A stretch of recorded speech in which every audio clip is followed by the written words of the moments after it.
Welcome to Rebecca Sounds Reveille. Today on the show, I am absolutely ecstatic because I have got somebody here with me today who is not only in the move in finances, but he is rocking it because he's doing something that I don't think anybody else is doing. And I think that you're going to go ahead and agree with me. That's right. He founded in 1996 the CKS Summit Group, yes. And this is really exciting. And I love Summit because that means at the top, right? Yes. And so then with this being in the finances, you can just ski right on downhill into your money, right on into the money. That's what I'm talking about. But let's talk about how this can make you do what he likes to do also, and that is enjoy your and his lifestyle beyond just the workplace, right?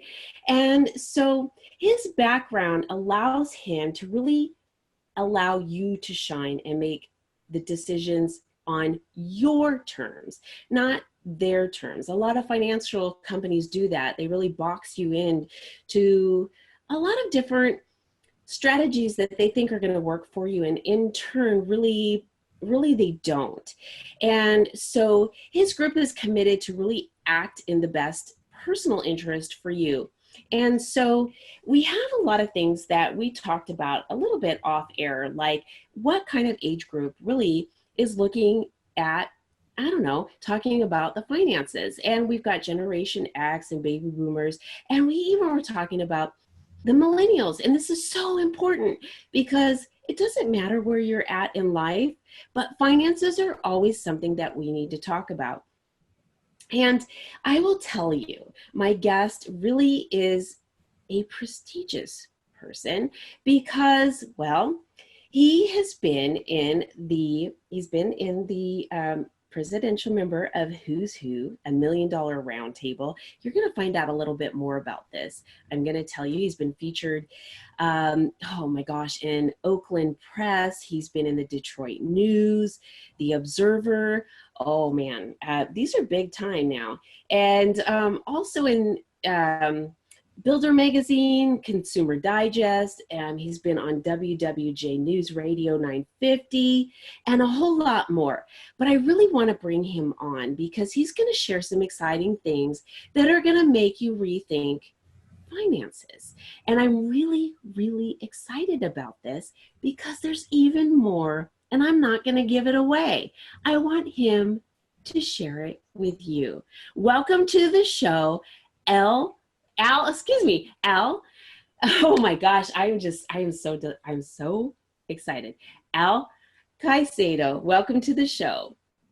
Hey, thanks for having me, Rebecca. It's a pleasure. I'm thinking about all of these things and how excited I am about On the Move that you are doing right now.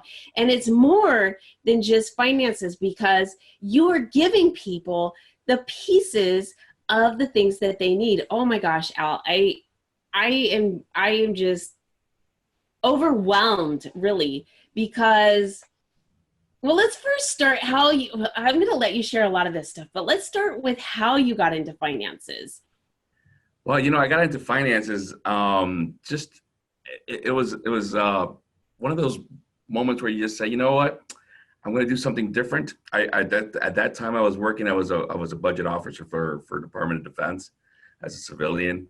And I knew that's not where I wanted to always be. And one day to the next, I said, you know what? I love finances. I love helping people. I like making a difference, short of being a teacher or pastor or something like that, finances. And that's how I got my start. And from one day to the next, I left the corporate world and I went into this crazy world. And it's been an amazing journey. Well, this is really interesting because let me just ask you though, going from budgeting to financing, is there a difference? Well, yes and no. I mean, I was working with money. I was working with the money from the government and things like that on projects and everything like that, and making sure that the money was available, what was going on, and things like in that world. And then you transfer it over here, and now you're working with, in particular with our client base. We're working a lot with the baby boomers and things like that, people that are getting close to retirement or they're in retirement. and they're bringing you their life. They're bringing you everything you are about and that they're about. And they're saying, hey, I don't want to outlive this. I want to maintain my lifestyle. I want to do this. So to be able to guide somebody through that journey is really an amazing honor, really, to be able to do that for someone and say, yes, I'm going to help guide you, and I'm going to make sure that what you want will happen. You know, that is really beautiful to hear someone say that, because I don't think ever talking to anybody in finance, someone has really said it is an honor to help them in their journey. And wow, I mean, I was already excited when I talked to you before we got on air. And I mean, like I said, I'm really just excited about this whole interview with you and having you a guest here on the show, because there's so much that you have to honor. And this just even solidifies even more the things that you have to share with the viewers. And I mean, going from one serving the country, and yes, that is, to what you're doing now and serving the country in as far as citizens. I mean, this is huge. And this is absolutely huge, because you are taking them down a journey where it's going to change their life. And what I'm wondering too is, when you started doing this, how did you, I mean, when you started seeing some really amazing things happen with people, how did you start feeling? I mean, did you start getting more and more excited and thinking, okay, I've got to go out and like just get a company of my own, getting other people trained to the way I see this and getting them helping other people? Well, see, what happened was I like most people that get into this business, they start working for some of the big box companies, Okay. the big Okay. names and everything else like that. And one thing that I always found myself was that I was handcuffed to their ideas, to their thoughts, to what their goals were on how they thought a client should be driven. And it just came to a moment. I just came to a moment in my time in my career that I said, um, I think there's a different way of doing it. I think that by freeing yourself from the corporate shackles of finances, and I'm not saying there's anything wrong with that. It's just it frees us up to really work with the client and have the client's best interest in mind, as opposed to having a corporation on top of me saying, this is who you should work with, this is how you should work with them, this is what you should do. This is your A client, your B client, your C client, your D client. To me, everybody's a client. When they come to me, it doesn't matter if they're here, or way up here. It really doesn't, because at the end of the day is what did you do to make sure that whatever journey that they started, that they could complete.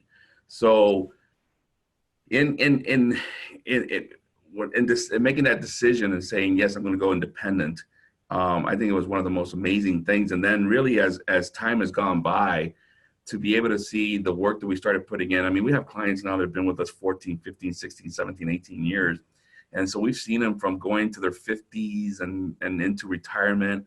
And these are people at one time thought, man, retirement is going to be this, it's going to be that. But now to see them and for them to sit down in our in that table with us and now be able to see that all that work that was put in has now come to fruition. And now they're entering that life and that lifestyle, and that they're seeing themselves having the ability to maintain the lifestyle that they've hoped for, and they're seeing the bigger possibilities that go beyond there. So that's what fires me up when we see things that are coming together, and every time that we reach that goal with a client, it just really re-cements in my heart what we're doing is correct, and that we are making a difference.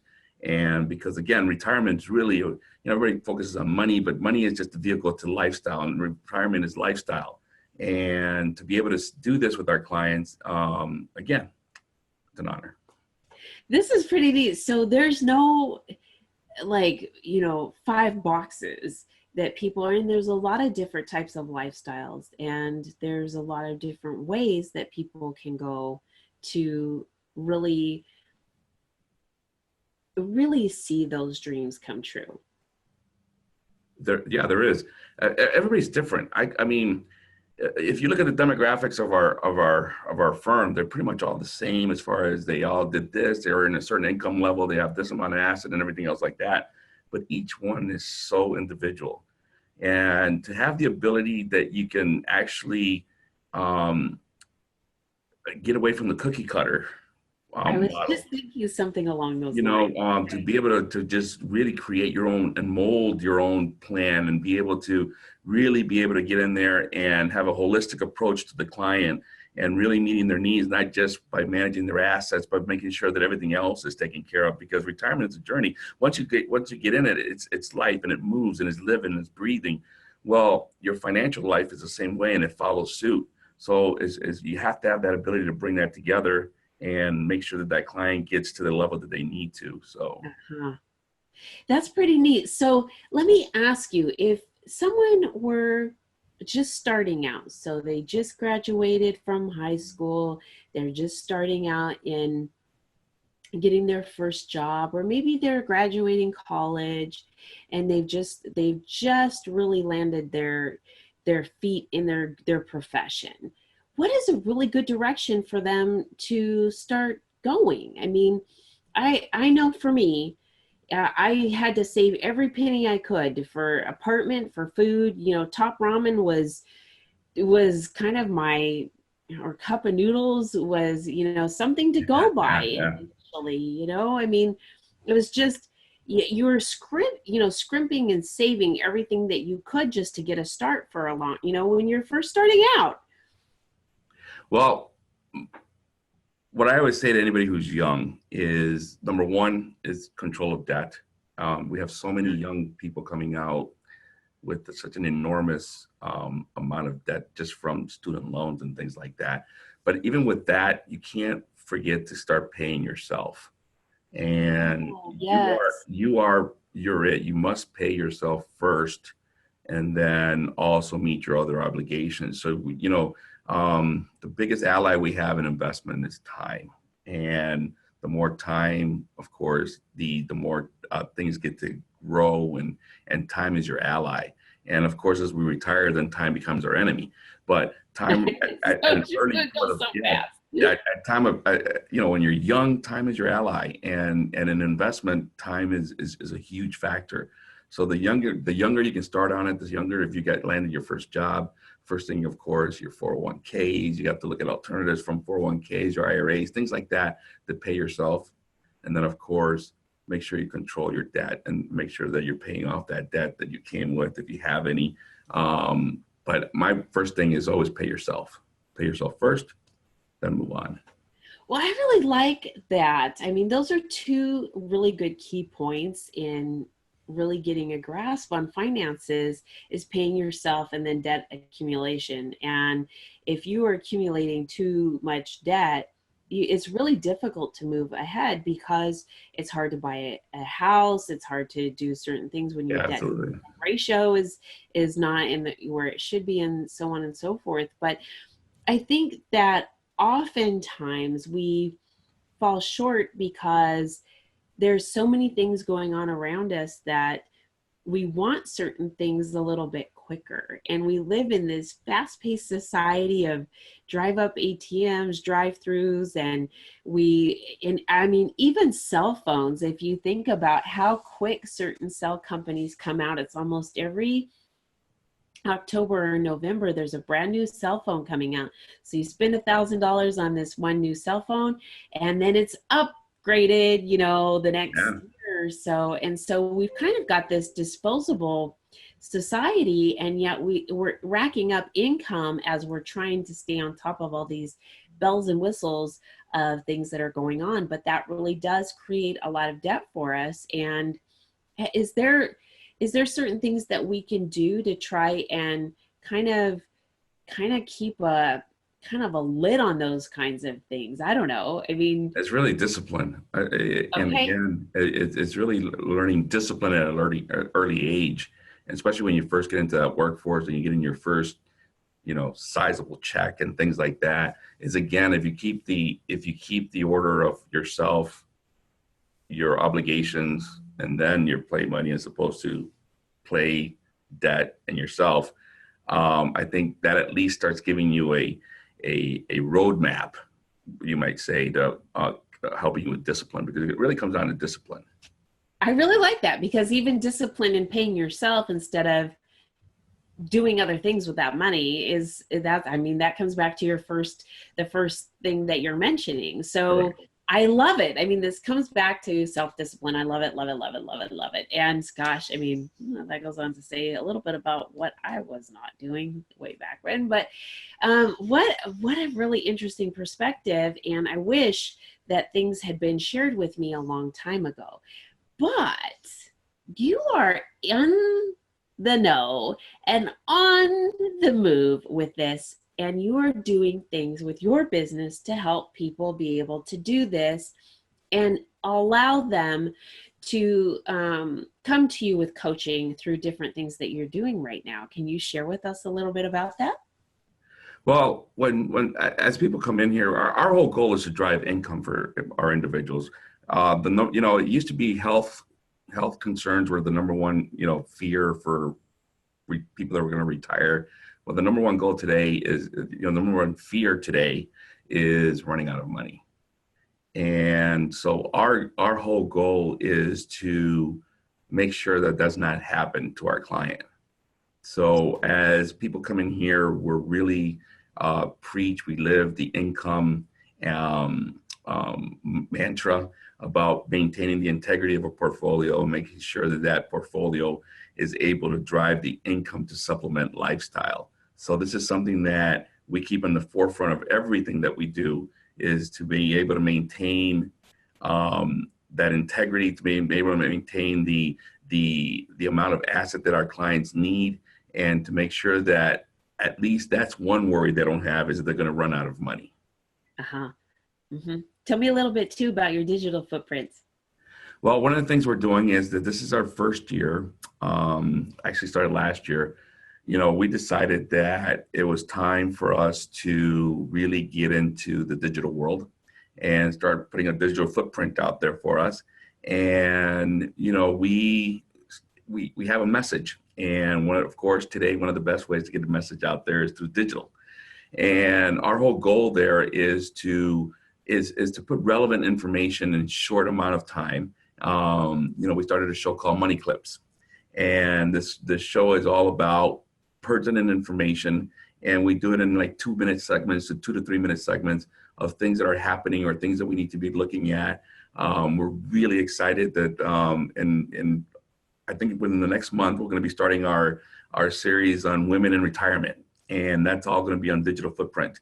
And I think that that's going to be something that it's exciting. All the data that we're collecting on that, and we have a lot of female clients, and it's been amazing to listen to their stories, and they're going to be part of this series also. So we're going to have people that are going through different stages of their life, that are females, and how they're handling it, and what was done to help them, and everything like that I think is going to be just a wonderful way to connect with people out there. Because it's always great it's always good. I feel that it's good when somebody sees somebody says, oh my gosh, I can relate to that, and I was in that situation, or I am in that situation. And so what we're trying to do with that is that, and so digital formats are helping us put that message out there.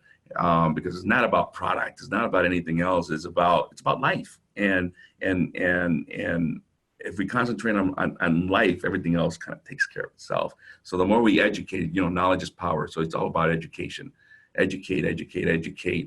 The better the educated the person is, the easier for them to make decisions, the easier it is for them to work with someone, and the easier it is, because of clear mind, clear decisions, and we move forward. So that's our goal with that, to be out there, to put out pertinent information that people can really just take. It's not about becoming our client, it's about educating, whether you're our client or not. I really love this. One of the things that many of my viewers know about me, and especially if those who know me on a personal level, my big thing about life is education. And the more we know about something, the better we can make an educated decision about the things that we need to do in life. And there's a big difference in not knowing something and knowing something, or being ignorant. And it's just really huge. And when we have our cards on the table and we have the options available, and what a pun there, right? Yeah. So when we have different options on the table, we can make the right choices that are applicable to our mores, to our belief system, to our values, to the things that are our goals, and the things that we have defined as successes for our own personal lives. And if not, we can't really be the happy, healthy people that we truly want to be. Correct. Yeah. And so this is, I really have, like I said at the very beginning of the show, I'm just really enthralled with what you've got going. I mean, you have me so tongue-tied before we even got on, before we even started recording, because I really like what you're doing, and the approach to the way you're doing it through education, and you're valuing your client. This is, to me, just everything in the way it should be. Because really, if you think about, historically speaking, the monetary system has been attached to the value of a person for a very, very long. I mean, this historically goes back to classes and castes and all kinds. I mean, so this is a very refreshing approach in how you're doing with this and with your business, the company that you have founded. And I am delighted with everything that you're doing. Do you have any other things that you want to share with the audience, and to let our viewers know about you and your business and where you're leading your clients, or anything at all? Yeah, well, with us, the best way to learn about us is to, of course, visit us on our website. The way we developed our website is to be informational. When somebody goes in there, you're never going to hear about a single product on there, because it's not about a product. What you're going to get is a library of what I consider things that you can actually take with you, regardless of who you're working with. Our whole premise is to educate, and I think people, as they travel through our site, will see that it's all about education. And so to us, that's important. So if you want to know about us through there, of course, through Facebook, to watching our show Money Clips. I think I'm super excited about that show. We've worked really hard on it, and I think it's just going to get better, and it's got great information in there for everyone. But at the end of the day, what I always tell my clients is that, or anybody, is that, continue learning. Make sure that whoever you decide to help you on your journey through retirement is really understanding who you are as an individual, that you're not a dollar sign, that you are a human being that has worked X amount of years, or is working X amount of years, and that person really relates to who you are and not to who your money is. I think that there's a big disconnect in our world, where it's all about just what is this client worth as far as money is concerned. I think that, it goes back to the old saying, show me that you care, and, that's what it's all about. So make sure that you understand that when you're out there looking for someone, that they really are getting to know who you are. If they're talking more than you are, there's a problem. So find somebody that does that. Find somebody you enjoy being with. Find somebody that understands it. Find somebody that treats you as an individual and has respect for who you are and what you've done. I absolutely love it. I want to thank you so much for being on the show today. I am just so excited to have you as a guest. Well, thank you for having me, Rebecca. It's been a pleasure. Oh, likewise, so much so. And I want to thank all of you for watching and tuning in. There was so much information here today. I definitely encourage you to share this and utilize the information for yourself, to your friends, your family, all over social media, Facebook, Instagram, Twitter, everywhere that you do social media, friends, coworkers, everything. And just remember that this guest today, Al Caicedo is the owner and president of CKS Summit Group. He is in the know. He's going to work with you as an individual and ensure that your needs are met to take you to where you want to go. This is a definite different approach, and he's got a lot of little clips that are going to help you along the way to really getting you there.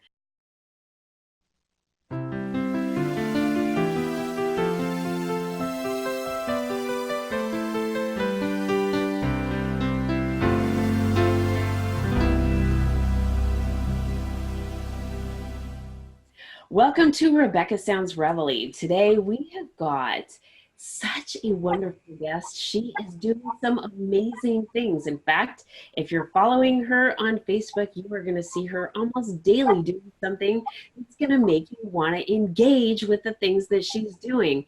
I kid you not. She grew up in Austin, Texas, and later moved to Dallas, Fort Worth.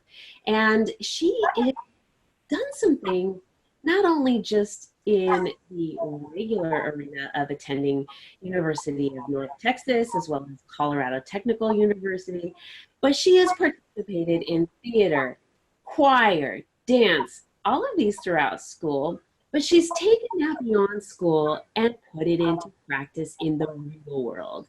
I kid you not, when you follow her, you're gonna see that she is on the move, literally. In fact, before I talk about the things that were in action, let's talk about the modeling part. In fact, she was a live model, a live Barbie for Mattel. Oh yeah, we'll find out a little bit more about that too.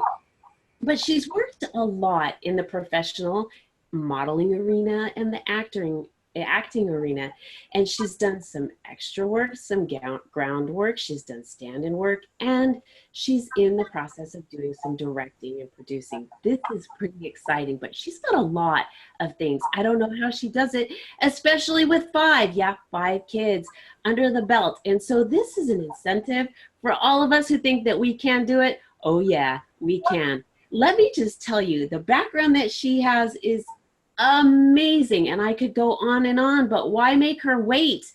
Let's bring her on the show.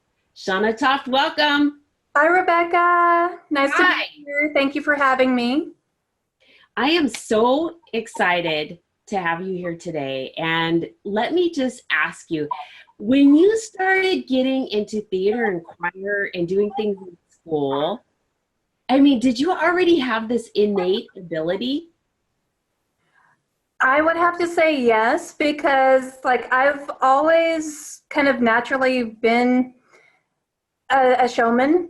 I would create things to perform when I was a little bit younger. I love being the center of attention, but not really in a bad way.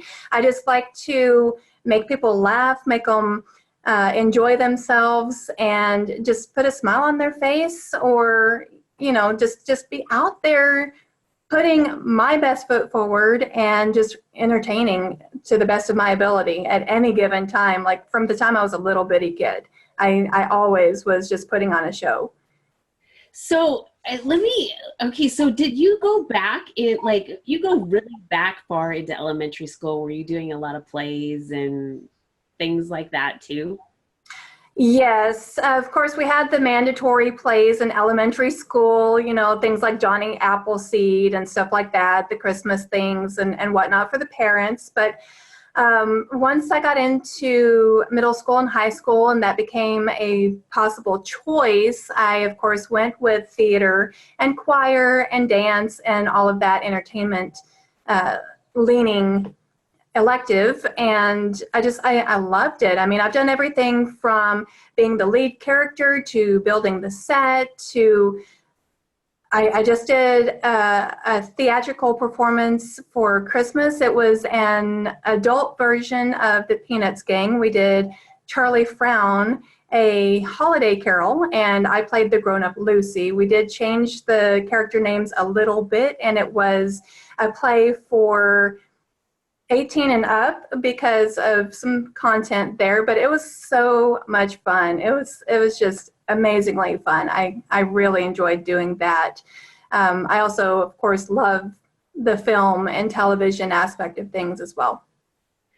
Well, this is pretty neat because, there's people that get into entertainment, but they don't understand all the dynamics that go into what is produced and the final end result. And I think that that's so important in really being able to be well-rounded and have an understanding of all of the things that go into the making of whatever it is that you're doing, specifically in this arena, in movies or commercials, in any type of entertainment. I think that this is really important. And with what you're doing, theater is a whole nother ballgame, and from what I understand. Would that be correct?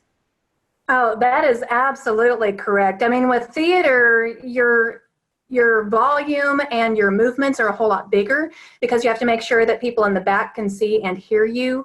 And, it's a live performance, so there are no do-overs. Where with television and film, everything is sized down for the frame because it's a lot more difficult for the camera to follow every single little movement, and it's going to pick up micro movements and adjustments in volume and things like that. So you do learn to size that down for the screen where you are much larger for theater. And I have the honor and privilege of having an amazing friend, teacher, coach, mentor that I see on a weekly basis. And he has really taught me so much as far as transitioning from theater to film and television. That's pretty amazing. Let me ask you, so if you were to compare the two, because I did some extra work and I know that when you go on set, you can get there super early in the morning and you're there all day and sometimes even into the late evening.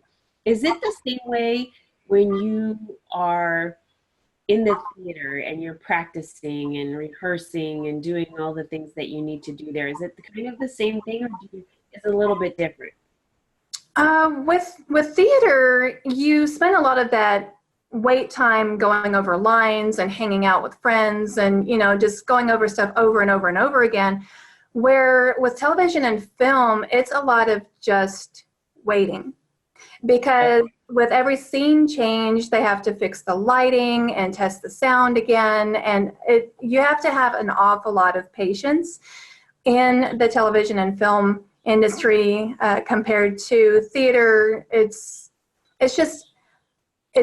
a whole lot different. I mean, it's the same kind of length of time that you spend preparing, but it's a different kind of aspect of preparation. Do you have a preference? I would say I really, really do prefer the film and television these days, and it's because you don't need to be so big, and so much emotion is captured by a smaller frame, literally like a smaller frame. Okay, that makes sense. So projection in theater, I mean, you really have to be a lot more animated and doing a lot of things so that people that are sitting way out can see what you're doing on stage, versus where the camera is picking up. Is that what I'm understanding? The camera can pick up something so close in comparison. Right.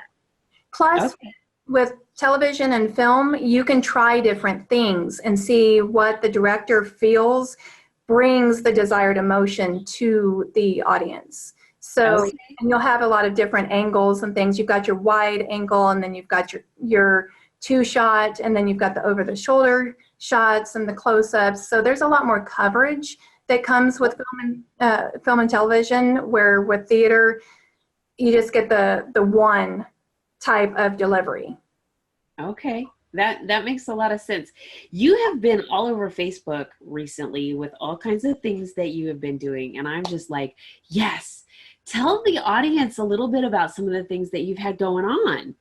Oh my goodness. Well, I am about to be starting on a feature film. I'm a supporting character in a faith-based film called Blind Confession.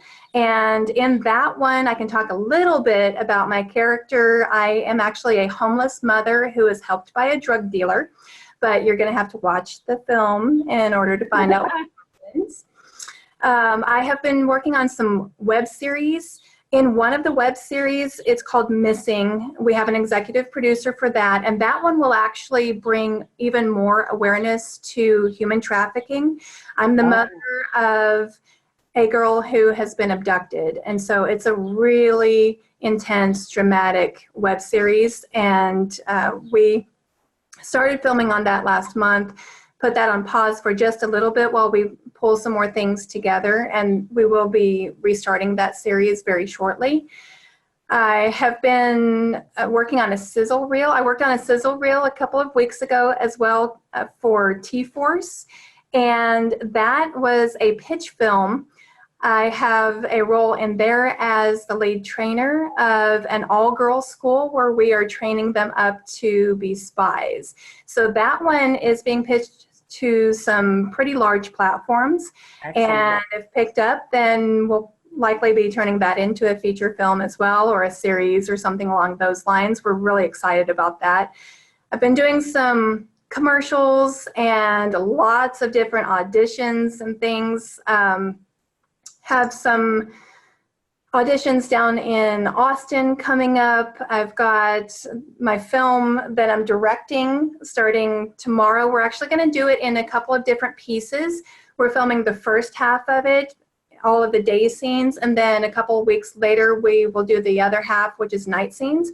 That is a monster movie. So there is a creature in there, and I get to have a lot of fun just playing with the different emotions that I want to have come alive in that movie. I love it. Now let me ask you too, how different is it from being in the movie or in a movie versus actually directing? Well, I would say when you're out there in front of the camera, you are portraying the character to the best of your knowledge of how the character ought to look and act and sound. And when you're behind the camera, it's the director's job to make sure that the correct sound, motion, delivery actually occurs. So when you're behind the camera, you have a much broader perspective, and you can notice the minute detail that needs to be changed or ramped up or turned down. And it's because you're seeing it from the perspective of the audience, it gives you even a greater understanding as an actor of why things need to look and sound the way that they do, so that you are making sure everything is more believable. Oh, I love the way that you have presented that, because that makes a lot of sense. A lot of people really think about directing and producing as being kind of one and the same. And what do you think about that? Well, the producer is actually the person in charge of the whole show. You know, the producer brings everybody together. The producer puts people in place who are going to make sure that they get the job done. And really, they're the top level of the whole thing. I mean, you have your actors doing their thing. You have the director making sure that the delivery is perfect, but the producer is the one who really does most of the work, making sure publicity is out there, making sure that the right people have been hired, getting all of the craft services together, telling the production assistant what to do. I mean, there's a lot of work that goes into being a director, but there's even more work that goes into being a producer, because that's the final name that is on the production. Well, that makes a lot of sense. And unless you're in entertainment or you follow it or have studied a little bit, there can be some confusion in that. So I'm glad that you've shared that. And your role in this new film that you're doing, your monster film, it seems like it's going to be a lot of fun, and you're going to have a whole lot of work that's going to be on your plate to make sure, because now from what you're sharing with us is that you're going from a single monofocused character to now looking on the outside to a multifaceted scene where you're going to be, looking at things with a lot of different characters and having to really make sure that all of that comes into play. So like you said, it's believable as a whole entire unit. I mean, that's a lot. This is really exciting. And it is. It's very exciting for me. And what people don't always know is one scene will take you about an hour to shoot. So Okay. we're shooting 4 scenes a day because I don't want the actors being too tired at the end of the day. And, we do have a contrast between day scenes and night scenes. And so it makes a lot more sense to do it that way. But, besides doing retakes and things like that, you still have to get the coverage that is required to make a good movie too, with the different camera angles and lenses that you need to use and that sort of thing. So it really does take a long time to even shoot one scene. And that's with actors who are really good. If you have some that need a little more coaching than others, it will definitely take longer than an hour per scene. So that makes a lot of sense. Thankfully, with this one, I am directing 2 friends of mine. So I've already seen their work, and it's going to be absolutely incredible. I'm working with 1 new actress on this one for at least this first half, and then I'll be working with another new actress for the second half. But I know 2 of them are going to be very, very easy to direct, so I'm very happy. Well, this is exciting. So how long does it typically take to make a movie?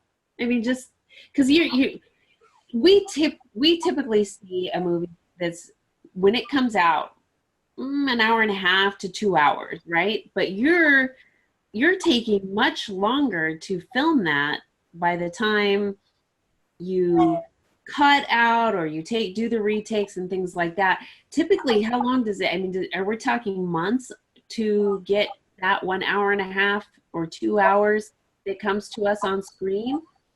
We are talking about 6 months typically, because I mean you've got to make sure that all of the scenes are just right, different camera angles and that sort of thing. But there's also a lot of rewriting that happens on the fly. The director will say, hey, let's try it this way, or let's cut this out, or let's add these lines instead, or that sort of thing. So that does lengthen the production time, but the end result is an amazing movie at the end of it. And it is about 6 months usually for a really good hour and a half long one. I really love it. And, it's so funny because when I watch something, and when I will be watching your film, and I will do this, I will rewind something because each line to me is significant. I feel like every line in that 1 hour and a half is something that it's leading up, it's pertinent, it's critical to the overall, everything that is emphasized and the plot and just all the way about it. So it's like I don't want to miss anything that makes this movie what it is. And I think I drive people nuts by doing that, but I think it's there for a reason.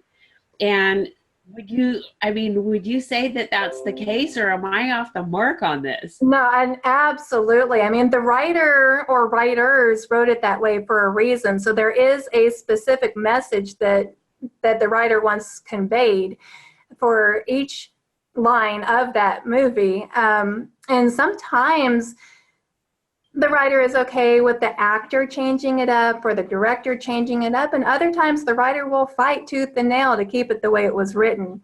And that's so funny. It is. It's very, very funny, but there's a very good reason for it, and sometimes the director will go ahead and change it, and other times, just depending on how intense the writer feels about it, the lines may wind up staying the same. Oh, this is amazing. This is absolutely amazing. Now, as a mom, how do you do all of the amazing things that you do? Are you super organized? How do you do this? Because I think you're an inspiration to not only those who have children, but those who don't. Anybody that, I mean, that wants to get out there and do whatever their dream is, because you're doing it and you're making it happen. And I'm impressed with what you're doing. I've got to know, and I want to share with the audience what your secret is. Well, for one thing, I am a calendar freak, and everything goes into my Google Calendar. So it pops up on my computer, it pops up on my phone. It actually integrates with Waze, which is what I use to get everywhere. So if it doesn't go on the calendar, it doesn't happen. But I'm also a single mom. I've been a single mom for 9.5 years, and even while I was married, though, I was teaching the kids to help get themselves ready and take care of each other, help each other get ready for school and things like that. So we do run a pretty tight ship at the house. We have to be super organized. But I'm also blessed right now. Like, I couldn't have done this probably when the kids were younger, but now I have 4 teenagers, and one of them is legally an adult. So it does open up a lot more opportunities for me, since I have an 8-year-old. My others are 16, 14, just turned 13, and about to be 11 on April 2nd. So I don't have any little bitty ones out there, but I'm telling you, even if I thought that I could have done this when they were a little bit younger, I would have by far chosen to hire a babysitter, live-in nanny, whatever I needed to do. I wasn't at that point in my life where it was so intense. But I really am glad that I waited till they were a little bit older, because it really did open up many, many more doors for me. But, you know, they're very good, organized kids. They are trustworthy, and they take care of things. They love the fact that I'm out doing this. They are a wonderful support system. And they've even been able to go on some projects with me, which has been absolutely incredible. So their first project that they got to go on with me was a SAG film. And we were actually on that movie, but it was a faith-based film called No Greater Love. It hasn't come out yet, but one of my sons and I are both featured extras in that film. I'm actually one of the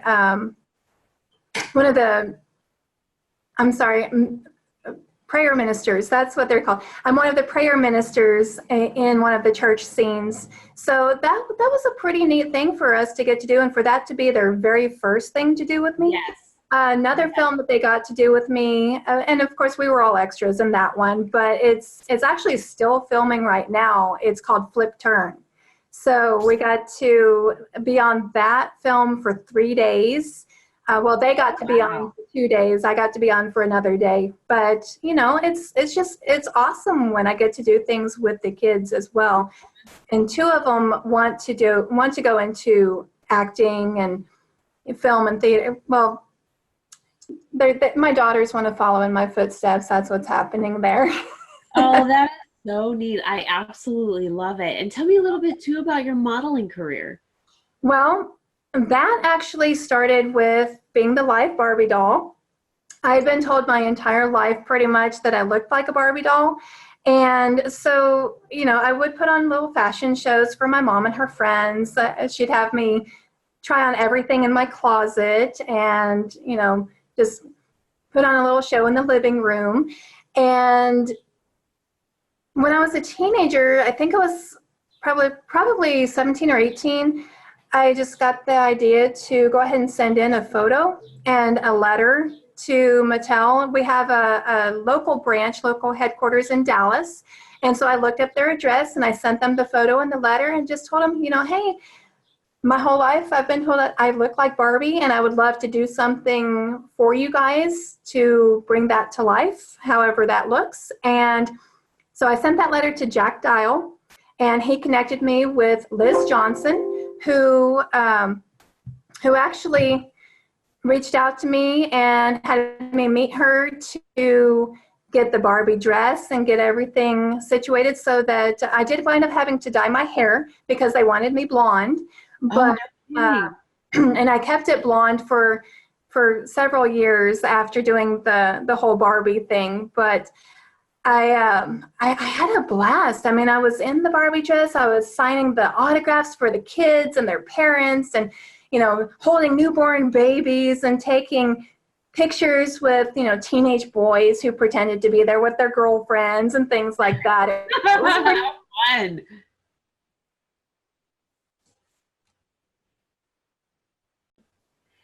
Oh my gosh, that is so fun. So let me just have you share with the audience, what is the best way, or the many ways, that they can connect with you? Because I want them to catch you on every way they possibly can. Well, the absolute best way, it has all my social media links and everything on there, is to go to my actor website. It's www.shannatoft.com. That is SHANNATOFT.com. And I'm out there on Facebook, LinkedIn, Instagram, and all that good stuff out there. Twitter too. So show me some love out there, you guys. Thank you. You definitely need to show her some love, because I'm going to tell you what, Shanna's on the move, and she is going to be making some things happen. And you know what? She's an inspiration. And if you were just kind of thinking to yourself, man, I don't know, you need to follow what she's doing, because when you're just seeing what she's doing, it makes you want to get up and go do it too. And oh man, I'll tell you what, if she's directing, she might be looking for you. You might want to be an extra in one of her shows. I'm going to tell you what, you've got to connect with her.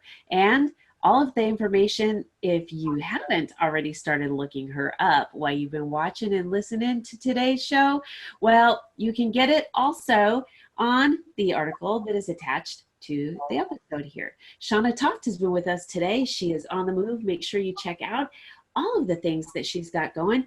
And if you get a chance to check out the premiere that she will be unveiling some things in June, you've got to find out more information about that exclusively coming up on within this article as well.